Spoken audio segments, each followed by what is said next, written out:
Alors, donc, on va voir de manière classique sur une image. Donc là, ce qu'on a, c'est trois cartes d'activation. Donc, on les appelle activation map, d'accord? Alors, si on prend le patch vert sur cette zone-là, d'accord? Le patch 1, alors c'est celui-là. Sur cette zone, voilà l'activation qu'on va avoir. Le patch bleu, donc surface hydrographique, voilà l'activation qu'on va avoir. Le patch 3, c'est plutôt de l'urbanisation. Voilà l'activation qu'on va avoir. Donc au final, ce sont ces informations-là qu'on va regrouper au niveau de la matrice et qui va nous permettre de nous dire que finalement sur cette zone-là, on a à peu près ce type d'éléments dans cette proportion. Donc, c'est vraiment ça le processus qui se passe. Donc, j'ai essayé de simplifier ça en vous parlant de comptage. Mais en fait, ce qui se passe, c'est qu'on va avoir des patchs qu'on va passer. Donc, ça va être ce qu'on appelle la convolution. Et c'est ce qui va nous permettre au final d'avoir ces vecteurs-là. Donc, alors, pour Mosaïque, on est à 4000 patchs.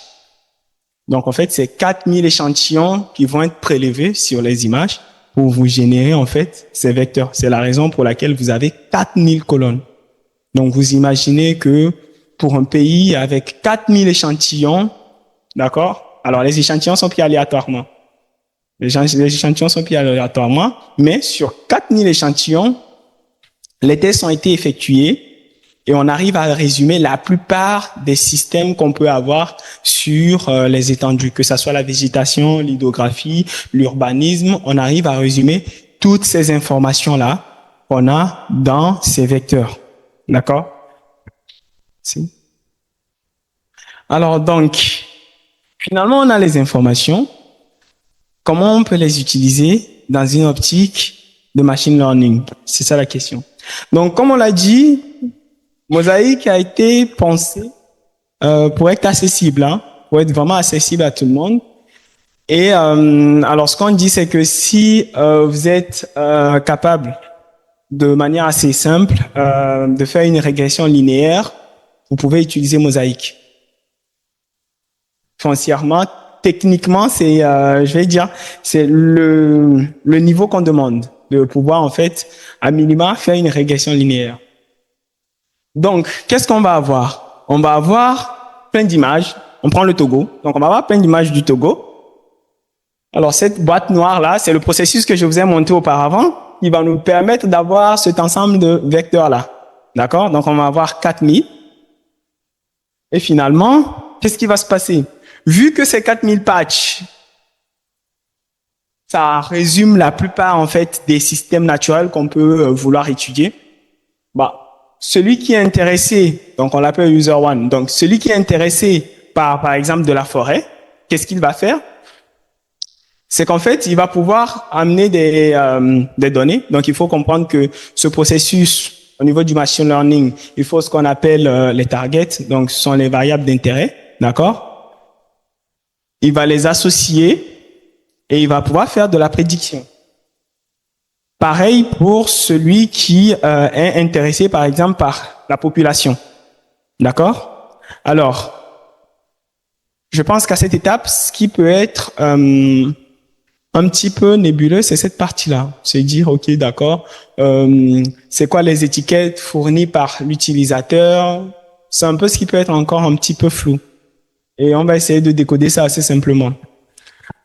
C'est-à-dire que si vous vous rappelez, ce qu'on a, d'accord, ce sont les caractéristiques ici.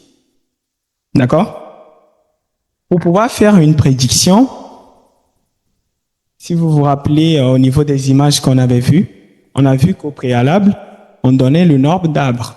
On avait 8. Et lorsqu'on vient sur la seconde image, où par exemple on n'a pas, si on a le vecteur, on est capable de dire qu'ici, on a 0. Donc, ça, ce sont ce qu'on appelle les labels, sont une variable d'intérêt.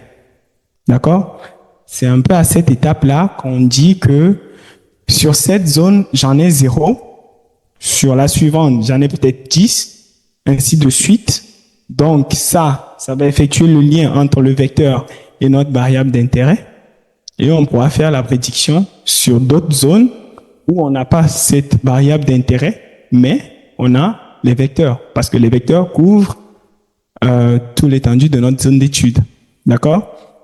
Alors, pour être un peu plus factuel, supposons qu'on est en train d'estimer la couverture végétale sur le Togo. Donc, Mosaic va me fournir ceci. Ça, c'est l'ensemble de vecteurs que j'aurai pour le Togo. D'accord? On va avoir à peu près 46 000. Donc, on aura 4 000. Et dans le processus, qu'est-ce que je suis appelé à faire? Ce que je dois faire, c'est de dire à mon modèle, OK, j'ai ces 4 000, mais j'ai quand même un certain nombre de données. Je sais que, je vais prendre de manière grossière, à Kara, la couverture, elle est de 10. À Lomé, elle est de 5. À Sokodé, elle est de 15. D'accord? Donc, j'ai donné ces informations au modèle, et ce que je vais lui demander, à partir de ces infos que je t'ai données et de ces vecteurs, donne-moi la couverture du reste de la zone. Donc, il va apprendre de mes données et il va utiliser ces vecteurs-là pour me dire, à Tandjouaré, c'est cette couverture, à Neho, c'est cette couverture, d'accord? À Tapamé, c'est cette couverture. C'est là la force de Mosaic. C'est-à-dire que, vu qu'il a extrait les caractéristiques de tout le pays à travers les images, si vous lui donnez un certain nombre d'informations sur une certaine zone, dans une proportion, il est capable de vous dire sur les autres zones dont vous n'avez pas les données, quelle est à peu près avec une certaine confiance l'estimation qu'il fait de ces zones-là. Je ne sais pas si c'est un petit peu plus clair pour vous comment tout ceci fonctionne. C'est un peu comme vous apprenez à quelqu'un à estimer, par exemple, je ne sais pas, à deviner l'âge des gens. Donc, qu'est-ce que vous allez faire? Vous allez lui dire, quand vous avez ces traits au visage, il doit être dans cet intervalle-là. Mais quand vraiment il n'y a pas de traits, c'est plutôt un visage infantile, il doit être dans cette tranche-là. Et donc, imaginez qu'on vous donne après beaucoup, c'est-à-dire 1000 individus, et vous donnez les caractéristiques d'à peu près, je ne sais pas, 200 individus, d'accord?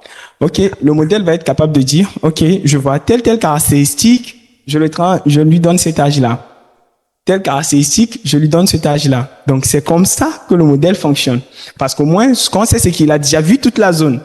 Il a les caractéristiques de toute la zone.